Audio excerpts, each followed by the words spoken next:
Okay so ये है one plus का नॉट 6 और पिछले 2 महीने से जब से लॉन्च हुआ है ना ये फोन बहुत ज्यादा हाइप में है एंड मैंने ऑन एंड ऑफ इसको 1 महीने के लिए अपने प्राइमरी डिवाइस की तरह यूज किया जिसमें मैंने बहुत सारी गेमिंग करी है, इसके साथ ट्रैवल किया है, तो बहुत सारा बैटरी का भी स्टैट्स है मेरे पास। इवन मैंने अपनी बैंकिंग एप्स भी यूज करी है, अपने कार प्ले की तरह भी यूज किया है इसको, तो काफी सारा डेटा है।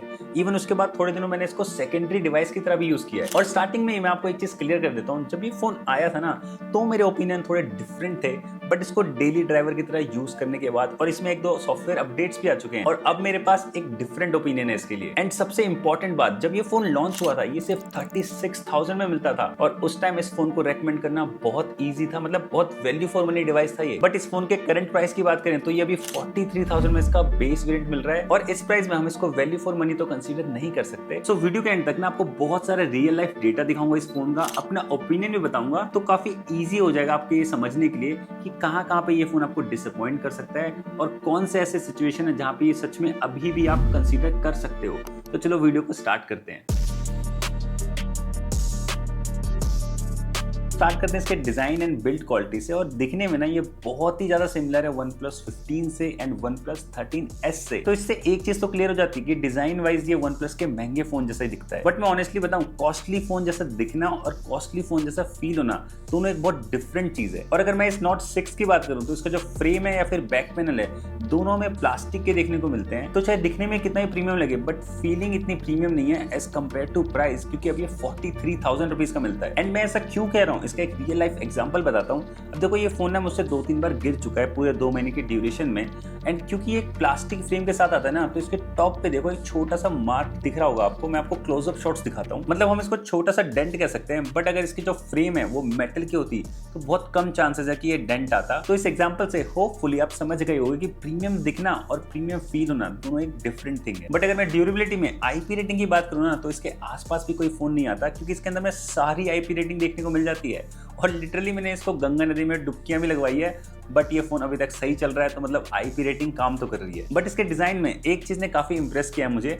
इसके अंदर ना में 9000 mAh की बैटरी मिलती है, बट इतनी बड़ी बैटरी के बाद भी जो इसका वेट है या फिर पूरे फोन का फील है, ऐसा कहीं पे भी फील नहीं होता कि ये बहुत हैवी फोन है। तो अगर आप लॉन्ग टर्म भी चलाओगे ना तो आपको डिस्कंफर्ट फील नहीं होगा और सच में ये काफी अच्छी बात है। और अगर इसके डिस्प्ले की बात करें तो इसमें 6.78 इंच की डिस्प्ले मिलती है, 165 हर्ट्ज का रिफ्रेश रेट भी मिलता है और 3600 निट्स की पीक ब्राइटनेस मिलती है। एंड लास्ट 2 मंथ्स में मैंने इसमें बहुत सारा कंटेंट कंज्यूम किया है। यूट्यूब पे ब्लॉग्स देखे हैं, नेटफ्लिक्स में डॉक्यूमेंट्री एंड शोज देखे हैं, इवन काफी सारी गेमिंग भी करी है। बट इस डिस्प्ले ने हर जगह पे इंप्रेस किया है मुझे। मतलब जो कलर्स हैं वो बहुत नेचुरल फील होते हैं, डिस्प्ले ओवरऑल बहुत ज्यादा शार्प है और मैं आपको HDR वीडियोस दिखाता हूँ, बहुत कलर एक्यूरेट डिस्प्ले है। इवन मैंने इसको अपने कार में और ट्रिप्स पे भी बहुत ज्यादा यूज किया, आउटडोर सिचुएशन में, एंड वहां पे भी इसने मुझे डिसअपॉइंट नहीं किया। बस डिस्प्ले में एक छोटा सा पॉइंट है जिसको मैं हाईलाइट करना चाहूंगा।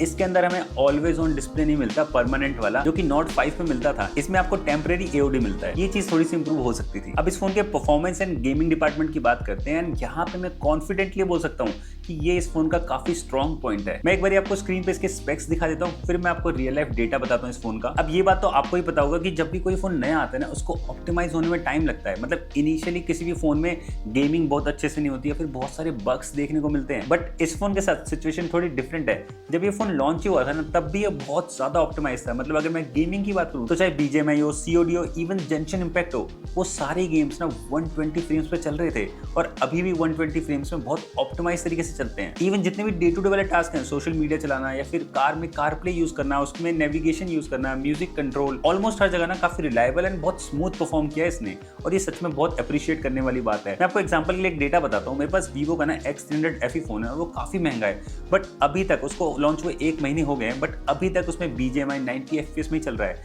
बट ये स्टार्टिंग से BGMI को 120 FPS पे प्ले कर सकता है। इवन जेंशन उसमें 60 FPS में चलता है और उसमें 120 FPS में। इवन मैं आपको गेमिंग के ग्राफ्स भी दिखाता हूँ, काफी सॉलिड परफॉर्म किया इसने हर जगह पे। COD में जो एवरेज FPS है वो 164 के हैं और मैक्स टेम्परेचर अराउंड 40 डिग्री है, और BGMI का भी ग्राफ कुछ सिमिलर ही है। इवन जेंशन इम्पैक्ट जैसे हैवी गेम में 20 मिनट के गेम प्ले में इसने इजिली 120 एवरेज FPS दिया है और मैक्स टेम्परेचर 41.5 डिग्री का था। ये सच में इंप्रेसिव बात है। और मैंने इसमें काफी डिफरेंट जगहों पे गेमिंग ट्राई करी है, ट्रैवलिंग के टाइम पे भी गेमिंग करी है, अपने स्टूडियो के अंदर भी गेमिंग टेस्ट किया है। तो काफी सिंपल है ये बताना कि अगर आप गेमिंग करते हो या फिर गेमिंग को सीरियसली लेते हो, ये फोन आपको डिसअपॉइंट तो नहीं करेगा। अब अगर मैं इसके सॉफ्टवेयर की बात करूँ ना, मैं आपको इनिशियली एक बात बता देता हूँ, एंड्रॉइड वर्ल्ड में जो मेरा पर्सनल फेवरेट सॉफ्टवेयर है ना वो वन UI लगता है मुझे, बट हाँ उसके बाद जो सेकंड बेस्ट फेवरेट है वो ऑक्सीजन OS है, और इस फोन में हमें ऑक्सीजन OS 16 मिलता है एंड्रॉइड 16 के साथ। एंड सच में ये बहुत क्लीन एंड स्मूथ UI है। अब जैसे कि मैंने परफॉर्मेंस डिपार्टमेंट में बताया था कि हर जगह बहुत रिलायबल एंड स्मूथली काम कर रहा है, और किसी भी फोन का स्मूथ एंड स्टेबल रन करने के लिए हार्डवेयर एंड सॉफ्टवेयर दोनों बहुत अच्छे होने चाहिए। और मेरी यूजिंग में इसका जो वन UI है वो बहुत स्मूथ काम कर रहा है, चाहे फिर मैं वो ऐप ओपनिंग की बात करूँ या फिर मल्टीटास्किंग की बात करूँ। इवन सोशल मीडिया एप्स भी काफी ऑप्टिमाइज हैं, और सबसे कूल पार्ट इसके इंस्टाग्राम पे आप अल्ट्रा वाइड कैमरा भी यूज कर सकते हो, ये रेयर है एंड्रॉइड फोन्स में। इवन इस फोन में जितने भी AI फीचर्स मिलते हैं वो भी बहुत सही तरीके से काम कर रहे हैं, और इसके अंदर हमें ये प्लस की भी देखने को मिलता है, ये आपने काफी वीडियोस में देख लिया होगा। बहुत सही चीज है यार ये, इसको ना आप काफी डिफरेंट तरीके से कस्टमाइज कर सकते हो। मैं इसको पर्सनली माइंड स्पेस की तरह यूज करता हूँ, और अब तो इसमें जेमिनी का इंटीग्रेशन भी आ गया तो ये और स्मूथ काम करता है। तो सॉफ्टवेयर डिपार्टमेंट में इस फोन को इजिली रेकमेंड किया जा सकता है। इवन मैंने इसके 2 महीने के यूजेज में ना काफी कम बग्स नोटिस करे हैं, ये भी एक अच्छी बात है। अब ना इस फोन के कैमरे की बात करते हैं, और 2 महीने इसको यूज करने के बाद, इवन इसके साथ काफी ट्रैवल करने के बाद मैं आपको इजिली बता सकता हूँ जो कैमरा है वो इस फोन का वीकेस्ट पार्ट है। इस फोन के बैक साइड में हमें 2 कैमरा देखने को मिलता है, एक 50 मेगापिक्सल का प्राइमरी कैमरा है, 8 मेगापिक्सल का अल्ट्रा वाइड कैमरा है। और पहले थोड़ी अच्छी बात कर लेते हैं इसके कैमरे की। जो इसका 1x वाला मेन कैमरा है वो डे लाइट में ना बहुत अच्छे शॉट्स क्लिक करता है, फोटोज काफी शार्प आती हैं, जो कलर्स है वो थोड़े से वाइब्रेंट आते हैं बट आई प्लेजिंग होते हैं। Even most of the scenarios में जो HDR है वो भी बहुत प्रॉपर तरीके से हैंडल कर ले रहा है ये फोन, चाहे फिर मैं लैंडस्केप की बात करूं या फिर ह्यूमन शॉट्स की। बट जैसे आप 1x से 2x में शिफ्ट हो गए वहां पे बहुत सारी प्रॉब्लम्स आपको दिखेंगी। मैं आपको साइड बाय साइड ना सेम लोकेशन की फोटोज दिखाता हूं, एक 1x में क्लिक करिए, एक 2x में। बट 1x में देखो कितनी अच्छी डिटेल्स है फोटो में, एंड 2x में ना ये मोस्ट ऑफ द टाइम